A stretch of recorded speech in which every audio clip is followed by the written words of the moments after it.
안녕하세요. 오늘 우리가 깊이 파고들 주제는 바로 5.18 민주화 운동특별법, 그중에서도 허위사실 유포를 처벌하는 조항의 헌법적 문제입니다. 네, 안녕하세요. 2021년에 시행된 법인데요. 이게 참 논란이 많았죠. 네, 맞습니다. 오늘은 이 법조항이 왜 문제가 될 수 있는지, 특히 그 표현의 자유라는 관점에서 어떤 충돌 지점이 있는지 좀 집중적으로 파헤쳐 보려고 합니다. 네, 좋습니다. 이 법의 핵심은 그거죠. 5.18 민주화 운동에 대해서 허위사실을 그것도 특정 방법을 통해서 유포하면 처벌하겠다 이런 내용인데요. 네, 근데 저는 이 법조항 자체가 좀 뭐랄까 헌법적으로 상당히 위험한 측면을 안고 있다고 봅니다. 위험하다. 어떤 점에서 그런가요? 물론 법이 통과되는 과정도 좀 이례적으로 빨랐다는 지적도 있습니다만 그것보다는 내용 자체가 더 중요하다고 생각해요. 내용 자체요? 알겠습니다. 그럼 우선 처벌 내용을 명확하게 짚고 가야겠네요. 어떤 행위를 하면 처벌받는지 그 법조항을 좀 직접 확인해 보죠. 이 부분이 핵심일 텐데요. 네, 제가 한번 읽어보겠습니다. 법 제8조인데요. 다음 각 호의 어느 하나에 해당하는 방법으로 5.18 민주화 운동에 대한 허위의 사실을 유포한 자는 5년 이하의 징역 또는 5천만 원 이하의 벌금에 처한다. 1. 신문, 잡지, 반송, 그 밖의 출판물 또는 정보통신망의 이용. 2. 전시물 또는 공연물의 전시, 게시 또는 상영.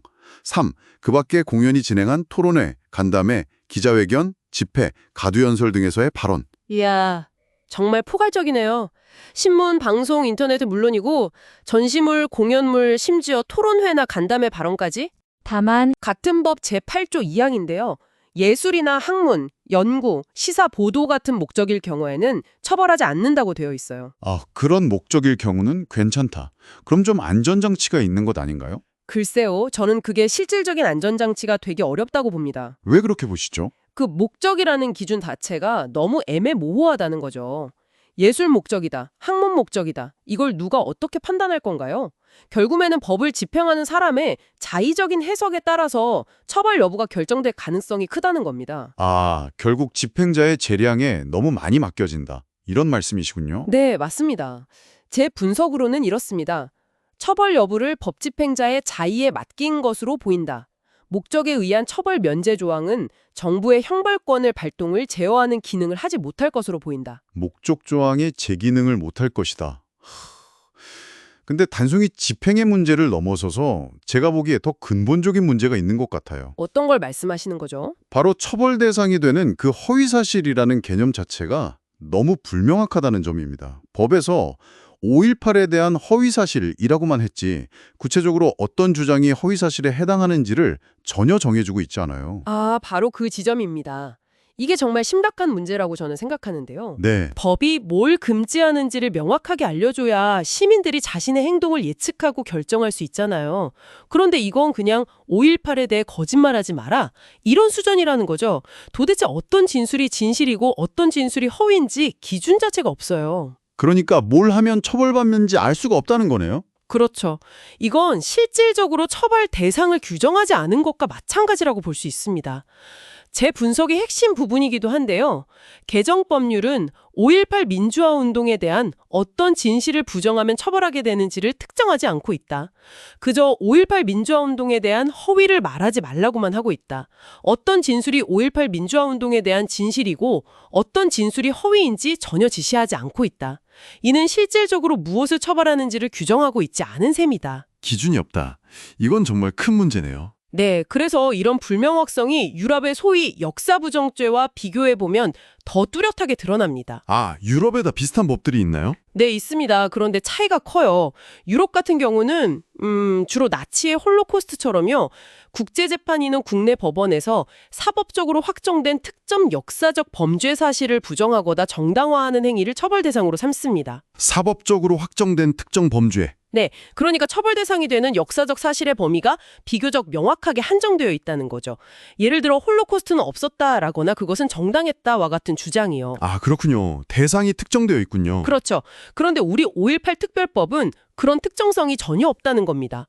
그냥 5.18 민주화 운동에 대한 허위사실이라는 매우 넓고 추상적인 개념을 사용하고 있죠. 확실히 차이가 크네요. 네, 그래서 프랑스 헌법재판소 같은 경우도 유사하게 역사 문제에 대한 처벌 법률 범위를 넓히려 했을 때 위헌 결정을 내린 사례가 있습니다.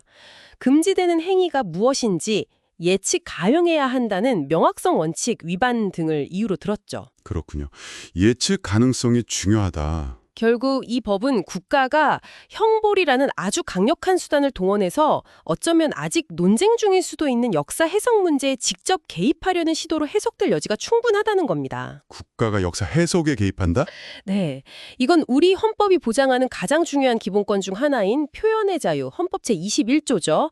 그리고 또 국가가 국민의 기본권을 최대한 보장해야 한다는 의무, 제10조 2항에도 어긋날 수 있다는 강한 우려를 제기할 수밖에 없습니다. 표현의 자유 침해 우려가 크다는 말씀이시군요. 그렇습니다.